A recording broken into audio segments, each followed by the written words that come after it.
You're listening to Africa Business Radio, where you get up-to-date insights on the Africa business landscape. Log on to www.africabusinessradio.com. Your favorite shows are available on podcasts. Download them on our website and mobile app. Africa Business Radio, towards a profitable Africa. They are 1.8 billion globally. They will make 75% of workforce by 2025. They will outspace earnings of baby boomers in less than 10 years. Smartphones and tablets are the argument settlers and fact checkers for every conversation. Get more insights on African millennials on Africa Business Radio, towards a profitable Africa. That's cool on the beat.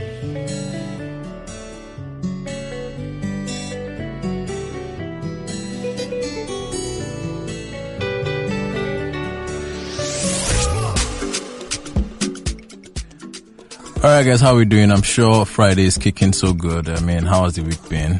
You know, with all the events that are happening, I hope you're all staying together and keeping, you know, safe as possible. It's the African Millennial Radio Show with Tom Wally on Africa Business Radio. And, you know, our last episode had this very, very interesting conversation that started up a hill, and we were about picking when I said, guys, you have to go, you know, right now, because it was almost time. And yes, we have our guest in the studio again, Dr. Jide Oyegbile, you know, and I think what we're talking about the last time was people making sure that they invest, you know, in themselves. Or is it putting your money where your mouth is? Yeah, pretty much. Pretty much. That's what it feels like. Sorry, first of all, welcome. How's your week been? It's been good. Fine. Okay, shooting, normal things, writing scripts. As usual. Yaddy. Hope you saved the life. All right. Yeah. Well, somewhere. All right, so let's just dive straight into, you know, where we stopped last week, right? Because I don't want us to have another situation where, guys, you have to go. You talked about doing things yourself, right? Yeah. Going into the industry, right? Not necessarily waiting for some people to give you, you know, learning, lighting yourself, learning. Did you say you were learning color grading yourself? Editing, like in editing, yes. Yeah. You know, learn all those things yourself, because people are quite slow. And then you talked about the fact that many people just want to leave things to other people, right? Yeah. Or just wait for the money to come and everything. Sorry, can you just continue with that thought? I have some things to say. I have some examples to cite. Okay. Right? But I still want to just hear some things from you. So, pretty much I started learning stuffs because, is it that they're not getting your directive, your creative process?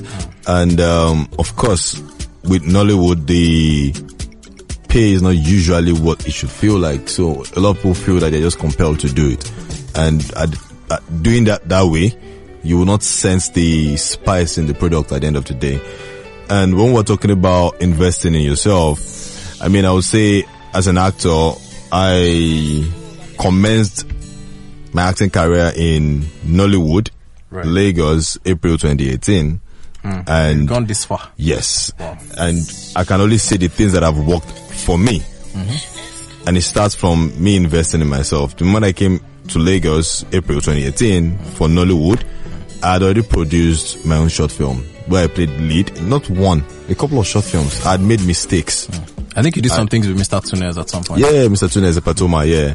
So I'd work with friends. I called guys that I felt can act, those that can act. We just need to create something so that people will see that I know what I am doing. A teaser. Do you get? A teaser. Yeah. Right. You write a movie, you give me the money, the express and everything. I direct the movie. Mm-hmm. How are you going to write? A film by who? But director. A film by the Told me Wale, because I'm the director. No matter how much you drop to me. Yes. Okay, so we established that, right? Yes. Is it a problem with people? I think it's a problem for people that are not smart. Because what will happen is, since I am the producer, I will simply write a Jide Oyegbile production. Okay. And then, if you like, write a film by, it's fine. Since you're the producer, it's a Jide Oyegbile. Yeah, so it's a Jide Oyegbile production. But then a Tomi Wale film. Yes. And as a producer, I can decide if I want your name on the poster like that. Why? That's why I said you have to just be smart. The producer is the one selling his film. But the thing I won't do is write a Jide Oyegbile film. I will just write under a Jide Oyegbile production. Okay. So if the name is not peppery enough. For example, if Steven Spielberg, for example, director and the producer, one of the selling points of the movie is of course. So that was everywhere. So you have to also be out there also, to an extent. Okay, so now you were talking about doing all these things yourself, right? Yeah. What do you think Nollywood can do, or what do you think you can do to attract an investor? There's this thing about, we need money to do stuff, finest things and everything. But what do you think, right? Yeah. In your experiences, I mean, you've grown from quote and unquote not knowing anybody to really, really being a force to reckon with right now. Out there, right? In 2 years. Yeah. Right. With all of this and the things you've seen, what do you think a movie person or someone who is trying to hold some ground in the industry needs to do to attract the right investors? Okay, so I'm going to break it into two, for the actors and for producers in quote. For actors, the least that you can do is to make monologues. Do a well shot monologue that you can put out there and also promote on Instagram. There's promote output in there. Tag them on the posts and promote. If it's really, really good, people will comment, and whenever they comment, those that you tagged will get the notification and they will come and say it. And if it's not that good, you know yourself, and then you work on yourself and you get better. And like every other business, once something that is good for your business, you're going to get it. So if you are very good and it's obvious, somebody would put you in their film. No way. If apart from monologues, the other thing you can do is to invest in a short film. Get your guys. The other people around you may not exactly be good, but you know why you are selling the short film, why you are in the short film. There's always a purpose for a short film. It's usually to prove an idea or to show something about a particular creative. Okay. If you are a producer and you want people to invest in you, if you have a very grand idea and the film budget is probably going to be like 120 million and you don't have 120 million. First, there's something they call a proof of concept. Okay. Look at the film. What 2 scenes can I shoot in this film? Go and shoot that 2 scenes. Shoot it extremely well. Let it look mad. If you show the film to a good investor that actually has the money, it will shoot the film. Once they have seen it, it's difficult to explain, and nobody wants to sit down and read a lot of scripts. Now, when you said mad, like making mad, what you said in plain everyday English is let it have a high mark of quality, attention to details, excellent, originality. Now, I used to see some things. I follow some accounts on Instagram, like Filmthusiast and co. And what these guys do is they just bring out different points in movies, and they will call this. There's this approach where the subject is static, but then the environment is either moving in back and forth. So they actually, give in the caption they explain how those things work. Things like that. My kind of person, I'm just interested in things like that. Right? Doesn't mean I'm trying to be a filmmaker or stuff like that. Now, I saw a post one day. It was a 1922 movie, and that thing sort of answered my question about how did these guys grow their value or grow the valuation of Hollywood. These guys did things. These guys, they built what's it called, wood, right, like a carpentry work to do the crane view, to make a particular scene. I don't know how to explain it here, visually appealing. And so when they showed the scene, I was like, how did they do this? Then when they finished showing the scene, they now showed the making of that scene. I was like, so this is my question. With what we currently have in Nollywood, why is it that you can't actually sit down and shoot something extremely good with the equipment you have right now? Because this is it. Excuse me. I want to ask, the equipment you have right now in Nollywood, did Hollywood have those equipment in the 1960s? No, definitely not. But you can see how Sound of Music was made. Yeah. Right? You can see how the first Great Gatsby movies, I think there was a 922 one and everything, all those movies were made. Right? So, what is it really from your experience? What is that lacking thing, in this? I mean, I feel it starts with the drive of the director and the producer. The drive is very important, because I would want to say that the budget that they had in 1922, for example, compared to the budget that we have at that point in time, even though they are going to call theirs low budget, ours will probably be no budget, to be honest. But then they learned how to be very, very creative. Because those time I was going to shoot something. What you're talking about is called the dollyism, where the character is there and everything just keeps moving at the back and all. Yes. But now, those time I want to shoot something, and of course I didn't have a crane or I didn't have a slider or anything. Fine, put the camera on a wheelchair and move. Yeah, so how creative is the director? How is he seeing it? What can he picture? I mean, if you don't even picture it before you shoot it, then it's not going to work. And then most problem we have in the industry is pre-production is not usually as adequate as it should be. Because in pre-productions, there are things we call mood boards, storyboards. Exactly. We don't do it. And that's because there's no budget. By the time you want to get a storyboard artist, you're like, nah, let's use this money that mood and board pay thing, this right? person. I was watching, I saw Sugar Rush in the cinema.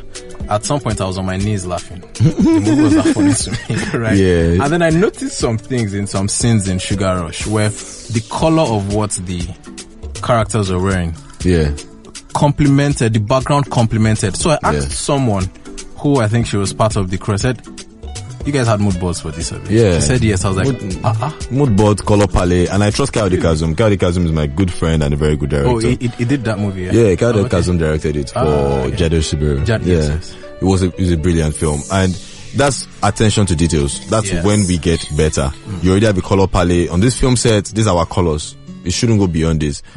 Subconsciously to the viewers, it just gets visually appealing. You don't know why. You can't explain it. But when you go back and you ask the director the creative process, then you start realizing, okay, because it's a romantic scene, they're only using yellow, touch of red, pink, so you don't know, but you just warm up into the scene. But at the point in time before in Nollywood, it's just like, any color, what color do you have? Bring it, bring it. It's fine, bring it. Come, let's go, shoot. Do you get? So pre-production is a in fact, I tell people, if you don't have money, what you need to do is focus on your pre-production.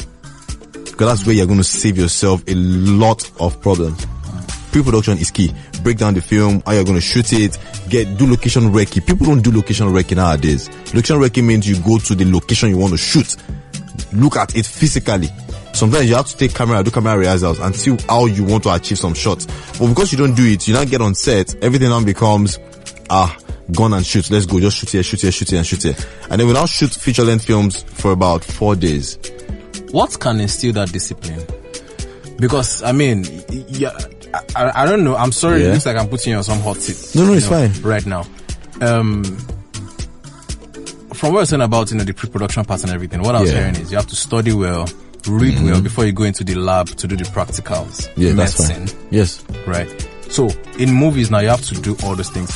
What do you think can be the factors, right? So, is there an age gap thing in production processes? As people say, we use it how we used to do it in our old days. Yeah. Possibly. All those things, right? Can there be a new, I don't know, because this is it, sorry, in music, music videos weren't particularly cool. Until the Mo Hits guys came, the Square Record guys came, and they started laying some standards, right? So is there something that can just break into that kind of a thing that, see, if your movie no tap, I won't come. Man, but that's the option. See, it's difficult, and everybody will say it. The movie industry is not fully understood, because you will see films where you're going to do proper pre-production. The quality of the film will look exceptional. I mean, exceptional for a Nollywood film. You're like, nah, this is beyond Nollywood. And then it gets to the cinema, and it's probably just going to make, in quotes, just put figures, 10 million. And you see another person is going to shoot on that film. They'll shoot it in 2 days. Anyhow, put anybody, laugh, slapstick comedy, and then you now make 100 million. And you probably did it in half the days that you shot the one that was exceptional. Investors will come and be like, you know what? I'm investing to make money. I'm not investing to see a better film. Exactly. Okay, quick job. I think it was 2010 or 1 year that Tyler Perry made more money than Steven Spielberg. Yeah. Right. So the amount of details that Steven Spielberg put into his movie is not what Tyler Perry would have put into his black drama at that particular point in time. There's also something about movies like Facing the Giants and all those Christian-based movies where you have low budgets, but then they're making waves in sales, right? I was seeing something with Tom Cruise recently. Okay. The last Mission Impossible Fallout. Okay. Right? They actually shot it on a cliff, and then they had to use choppers to, raise all of the equipment and the tents and people to that cliff to shoot. And the question was like, why don't you just do this one in a green screen? But then Tom Cruise was like, there's a difference. Yeah. Right. Tom Cruise learned how to fly the chopper. So he did that spiral thing. In fact, somebody said that we've lost him, and then just went come back up, again. So he said that there's that difference. Now, is it possible that, come what may, I know say boys gas chop. Yeah. Like, so the revenue. Yeah. Like, is it still possible that balance can still happen? That we want to do the easier approach. We will still stick to excellence, right? And then hopefully the crowd or the viewers will go in. I mean, I feel like the general audience are getting smarter. Right. So, and I think that is part of what will change the narrative of how films are being made. Because those that really have the money are not the teenagers, for example, now, they are the big elderly people. So whatever you're making a film, you need to ask, who are you making this film for? Okay. And if you want to make money or you want to leave a statement. So if you're leaving a statement, obviously your film can look exceptional. But if you want to make money, it's no longer just going to be your idea. It's going to be, what do the audience want?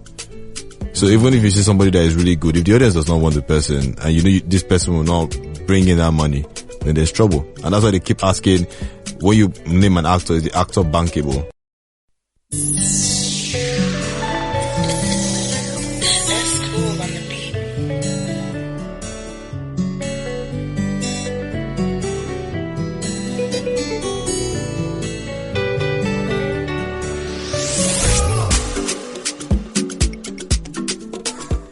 I mean, I'm really soaked into this conversation. I'm happy it's happening, actually. And, I've always wanted to have my reservations when I'm saying some things. And I'm just hoping that, okay, one day I'll just grab one person and just say, guy, why don't you do them like this? But I'm happy that people like you are actually not just talking from the outside, but being in the kitchen and hoping sure that all the dishes there, look good. And hopefully everybody outside enjoys a healthier meal. Yeah. Now, with these things, of course, you talked about, being with people, you asked this person to come. I could hear you actually talking about working with teams, even when we weren't saying it expressly. Yeah. And working with teams means you have relationships or building relationships. Right? Yeah. Can you talk about the importance of that? I can just read a 2-year time span of you being in Nollywood. Yeah. How important is relationship, or has relationship been in your journey? So when you started and where you are right now? I mean, generally, most people will term relationships as networking, to be precise. But then, I can say that everyone is open to be receptive to every creative. So when you meet a new person that you feel can be influential in your career, you don't just go there saying, I'm very good, I know how to act, or I know how to light. You need to let the person know what you're bringing on board. How is his team right now? If you come on board, where are you taking his team up to? That way, you are building a strong relationship, and he or she will know that he needs you or she needs you. So it's no longer about you just need the person. It needs to be both ways. And then, like I mentioned, I think that was on Wednesday, about how relevant whatever you bring on board is. It doesn't just have to be a minute value. It has to be significant. And you don't joke with your team. You don't joke with how loyal they are. Okay. Which is why you realize that once somebody works with you, if you do well on their production, they would always most likely call you. Except there's nothing that fits, they would most likely call you.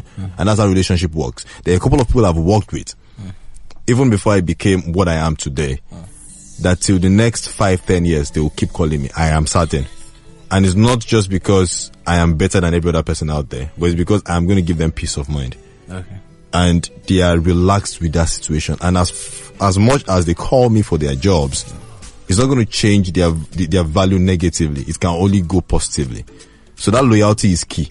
And most producers, go check it, especially in Nollywood, even Hollywood, they tend to be loyal to people that give them peace of mind.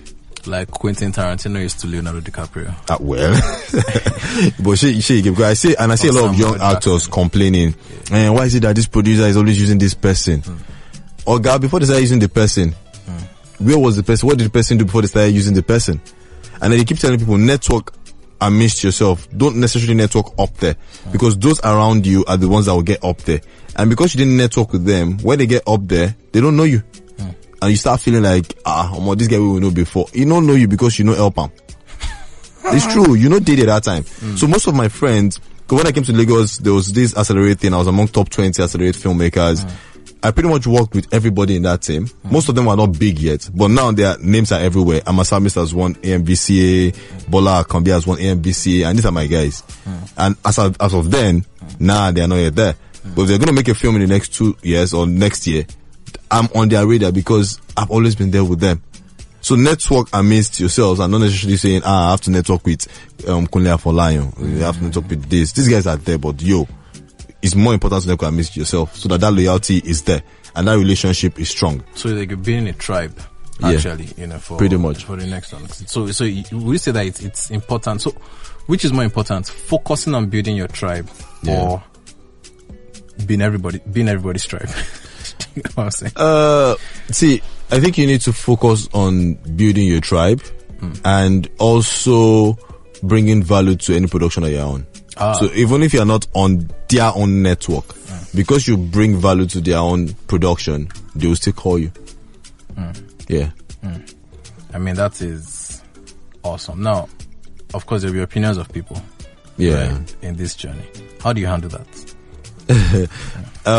Interesting thing is, when I was in school, I held a lot of positions, and in my final year I became the president of my association.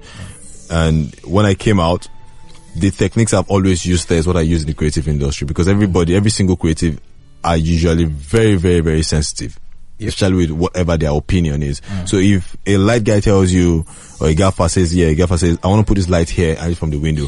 If you tell him, that does not make sense, it literally might not make sense, but he's not going to take it as creatively does not make sense. You don't take it like you're saying shit. Say that. Yeah, exactly. Do you understand? So instead, I use approach of, if I want the light to come from point 3, for example, now, I would sit and like, so Gaffer, what do you think? Where should we light from?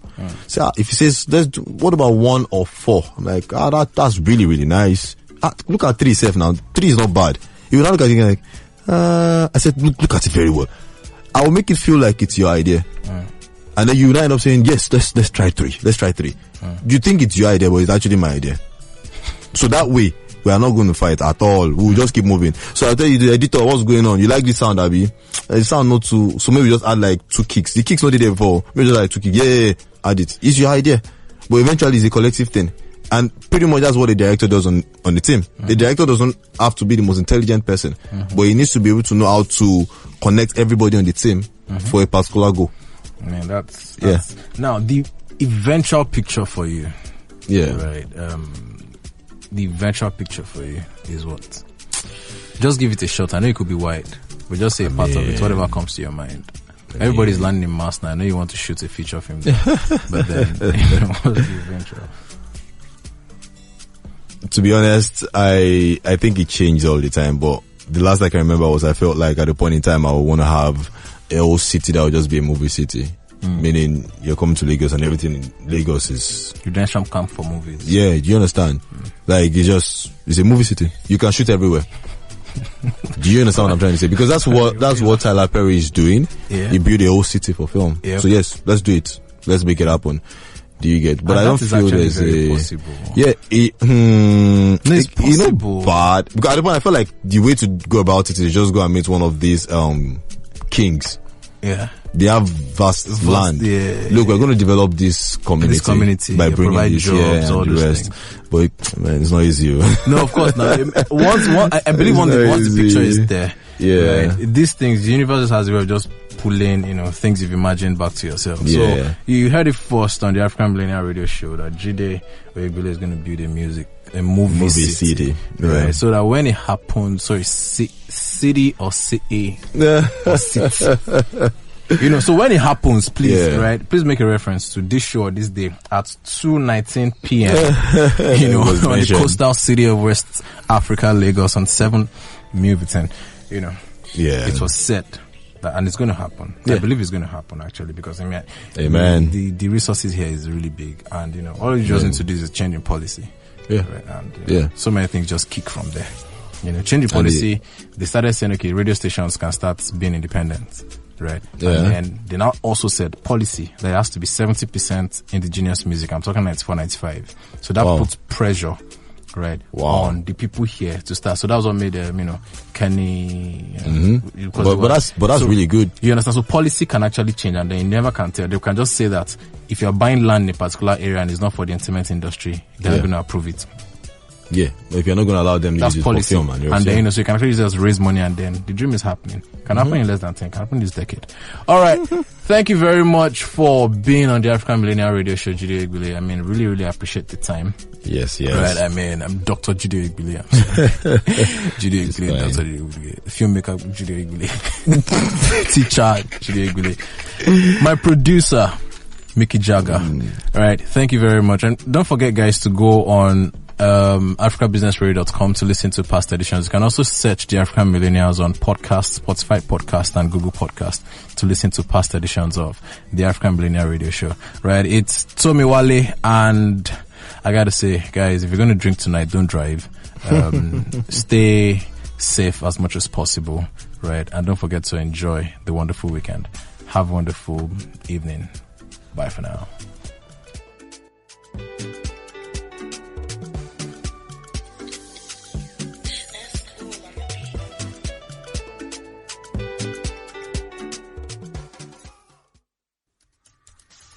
They are 1.8 billion globally. They would make 75% of workforce by 2025. They will outspace earnings of baby boomers in less than 10 years. Smartphones and tablets are the argument settlers and fact checkers for every conversation. Get more insights on African millennials on Africa Business Radio, towards a profitable Africa. You're listening to Africa Business Radio, where you get up-to-date insights on the Africa business landscape. Log on to www.africabusinessradio.com. Your favorite shows are available on podcasts. Download them on our website and mobile app. Africa Business Radio, towards a profitable Africa.